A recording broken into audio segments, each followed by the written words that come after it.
Di dalam kebun permakultur, semua tanaman hidup berdampingan, saling mendukung, dan tumbuh tanpa bahan kimia.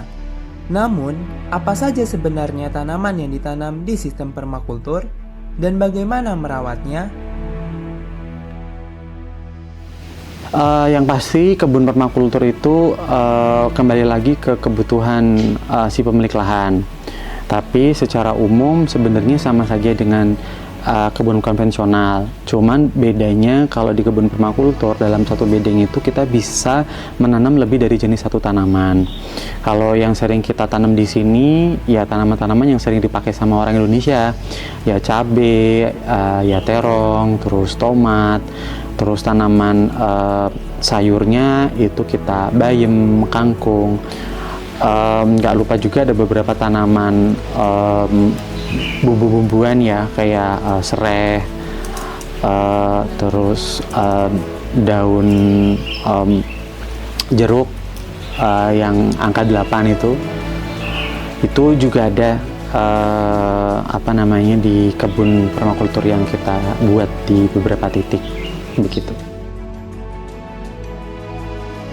Tanaman dirawat tanpa pupuk atau pestisida kimia. Perawatannya sederhana, cukup dengan menjaga tanah tetap sehat dan lembab, sehingga tanaman dapat tumbuh secara optimal.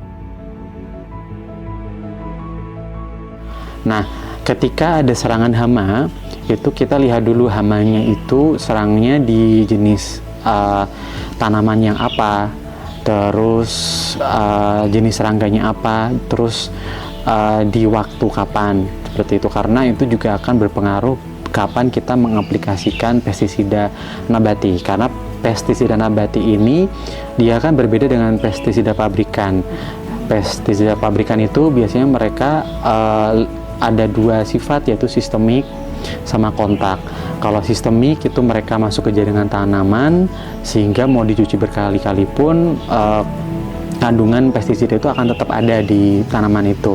Kalau kontak, mereka langsung membunuh sasaran serangganya. Dan biasanya nggak pandang bulu, mau itu predator, mau itu hama pengganggu tanamannya, itu tetap dibunuh semua. Hasil dari kebun permakultur mungkin tidak seragam, tapi rasanya lebih segar dan lebih sehat. Tanpa bahan kimia, lebih aman untuk dimakan dan lebih ramah untuk tanah. Dengan permakultur, kita belajar bagaimana cara menanam tanaman yang organik dan selaras dengan alam.